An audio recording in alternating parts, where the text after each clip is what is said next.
ना थके कभी पैर, ना हिम्मत कभी हारी है, हौसला है जिंदगी में कुछ कर दिखाने की, इसलिए सफर अभी जारी है।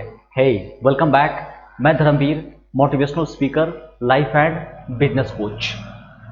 बहुत लोगों को प्रॉब्लम होती है कि सर ऑलरेडी हम लोग का मार्केट है और कंपटीशन भी बहुत है, लेकिन दिक्कत पता है कब आती है?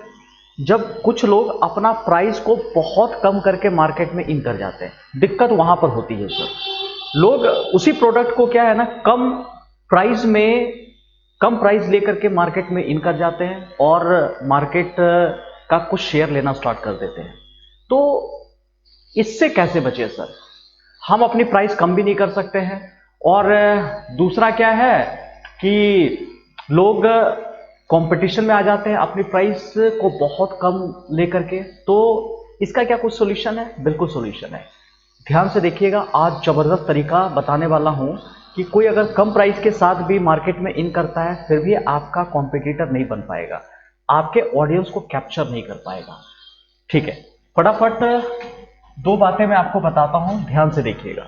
लो कॉस्ट लेकर के मार्केट में घुस जाता है, आपको दो बात पे ध्यान देना पड़ेगा हमेशा। जब भी ऐसा होता है ना, मैं तो कहता हूं कि वीक में एक दिन आप रखिए कि आपका टारगेट ऑडियंस कौन है। सबसे पहले आपको बार बार मैं रिपीट करता हूं, आपको हर किसी को माल नहीं बेचना है। अपना टारगेट ऑडियंस पहले सेलेक्ट कीजिए। भाई मेरे को इतना ही पर्सन को माल बेचना है, इस तरह के पर्सन मेरे टारगेट ऑडियंस हो सकते हैं। तो सबसे पहले क्या करो ना, टारगेट ऑडियंस पे काम करना स्टार्ट करो। मेरी ऑडियंस क्या है, इसकी नीड क्या है, इसका डिजायर क्या है, ये चाहता क्या है, इसकी फीलिंग क्या है, इसकी बर्निंग प्रॉब्लम क्या है, इस चीज पे फोकस करने की कोशिश करो। और उसके बाद क्या है ना, रिवर्स इंजीनियरिंग करो, रिवर्स इनोवेशन करो, रिवर्स फीडबैक लेकर के काम करो। मतलब अगर थोड़ी आपके प्रोडक्ट में कमी भी लग रही है ना, तो इन सारे ऑडियंस को पकड़ो और पकड़ करके इसका सारा बेसिक चीज जानने की कोशिश करो कि भाई इसकी कौन सी बर्निंग प्रॉब्लम मैं सॉल्व कर सकता हूं, इसकी नीड क्या है, इसका इसका डिजायर क्या है, इसका साइकोलॉजी क्या है। और उसके हिसाब से अगर आपको लगता है कि अपने प्रोडक्ट को थोड़ा सा कस्टमाइज कर सकते हो तो करो।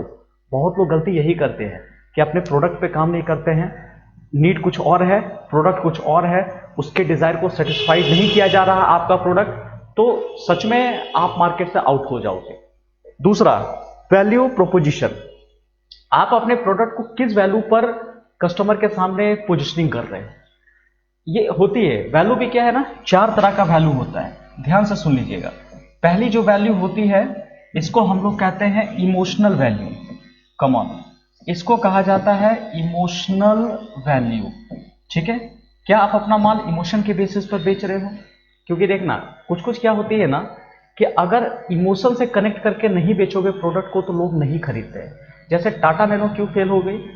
प्रॉपर वे में इमोशन को पोजीशन नहीं कर पाई। वो लोगों के माइंड में आने लगी, लाख रुपया का गाड़ी, लखटकिया लखटकिया गाड़ी है, तो बगल वाला पड़ोसी भी ना उसको कमेंट करता था, क्या ऐसी आन पाई, इतना तंगी चल रहा है कि आपको लाख रुपया का गाड़ी खरीदना पड़ रहा है सिर्फ।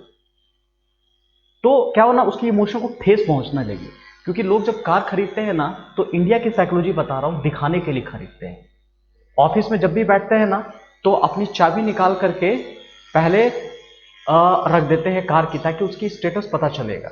तो लोगों को कार खरीदने में बड़ा दिक्कत आने लगी, या तो उससे हाई मॉडल पे चले गए, नहीं तो उससे लो मॉडल अपनी बाइक पे ही रह गए, लेकिन लाख रुपए का गाड़ी कोई नहीं खरीदा। इमोशनल वैल्यू कैप्चर वहां नहीं कर पाए।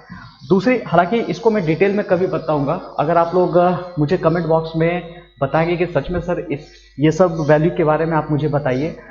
दूसरा, क्या आप अपने प्रोडक्ट को प्राइस वैल्यू पर सेट कर रहे हो? आप कम प्राइस लेकर के बढ़िया क्वालिटी की माल दे रहे हो? ठीक है, प्राइस वैल्यू पर भी आप ऑडियंस को, अपने प्रोडक्ट को पोजीशन कर सकते हो। अपने आप को बताओ कि हमारी प्राइस बहुत ही सस्ती है, जिसमें बढ़िया क्वालिटी की आपको मैं प्रोडक्ट दे रहा हूं। इस पर भी मैं डिटेल में वीडियो बना दूंगा आपको। तीसरा होता है रिलेशनल वैल्यू। जब तक इसको कहते हैं रिलेशनल वैल्यू, ये रिलेशनल वैल्यू हो गया। और एक लास्ट में जो बचता है, इसको कहते हैं परफॉर्मेंस वैल्यू। ये कहलाता है परफॉर्मेंस वैल्यू। इसको ध्यान से देखिएगा। तो इसी चार वैल्यू पर आप अपने किसी भी प्रोडक्ट को पोजीशन करोगे, सेल करोगे। इससे आपकी जो ऑडियंस है, अपनी ऑडियंस ही कहीं इधर उधर नहीं घुसेगी। लोग सस्ता अगर लेकर के आते हैं ना, तो क्वालिटी भी घटिया ही लेकर के आते हैं, इस बात को मानिएगा। तो आप सस्ता के चक्कर में क्वालिटी अपना खराब मत कर दीजिएगा, क्योंकि सस्ता का मतलब ये नहीं होता कि खराब क्वालिटी। सस्ता का मतलब होता है कि आप जितना वैल्यू उसको प्रोवाइड करने वाले हो, उससे थोड़ा कम चार्ज कर रहे हो, इसी को हम लोग लो प्राइस कहते हैं। तो आप इस दो बात को ध्यान से जान गए होंगे कि कोई अगर लो कॉस्ट से मार्केट में घुसता है तो किस चीज़ पे ध्यान देना है। सबसे पहले अपना टारगेट ऑडियंस पहचानो। अगर टारगेट ऑडियंस आप पहचान गए हैं तो उनके फीडबैक पर काम करो। उनका फीडबैक, अगर उनका नीड कुछ और हो रहा है, आपका प्रोडक्ट कुछ और डिलीवर कर रहा है, तो फटाफट अपने प्रोडक्ट की रिवर्स इनोवेशन करना स्टार्ट कर दो, रिवर्स इंजीनियरिंग करना स्टार्ट कर दो और उनके सामने पेश कर दो। फिर से आपका कस्टमर ऑडियंस बना रहेगा। कोई भी कुछ भी प्राइस लेकर के आए, कोई फर्क नहीं पड़ता है। तो उम्मीद करता हूँ कि ये वीडियो आपको थोड़ी सी मदद की होगी। अगर मदद की है तो इसको लाइक जरूर कीजिए, ताकि मुझे भी पता चलता है कि इस तरह के कंटेंट मुझे और भी आपके पास पहुंचाना चाहिए। और दूसरा, सब्सक्राइब जरूर कर लीजिए, क्योंकि आपके घर तक पहुंचने का मेरे पास यही एक रास्ता है। नहीं तो अगर फिजिकली होता, मैं तो आपके घर पास चला आता और पूछता कि बताइए आपकी प्रॉब्लम क्या है। मैं पूरी कोशिश करूंगा, मैं पूरी प्रयास करूंगा कि आपकी प्रॉब्लम को मैं सॉल्व कर सकूं। और तीसरा, इसको शेयर जरूर कीजिए, बिकॉज शेयरिंग इज केयरिंग। बड़े बड़े दुनिया के जितने सक्सेसफुल पर्सन है ना, वो शेयर करते हैं। आपको भी सक्सेसफुल बनना है तो आप शेयर कीजिए, अच्छे कंटेंट को जरूर शेयर कीजिए। हम उल्टी पुल्टी बातें शेयर करते हैं, अच्छी कंटेंट कभी शेयर नहीं करते हैं। तो मेरी रिक्वेस्ट है कि इसे शेयर भी जरूर कीजिए।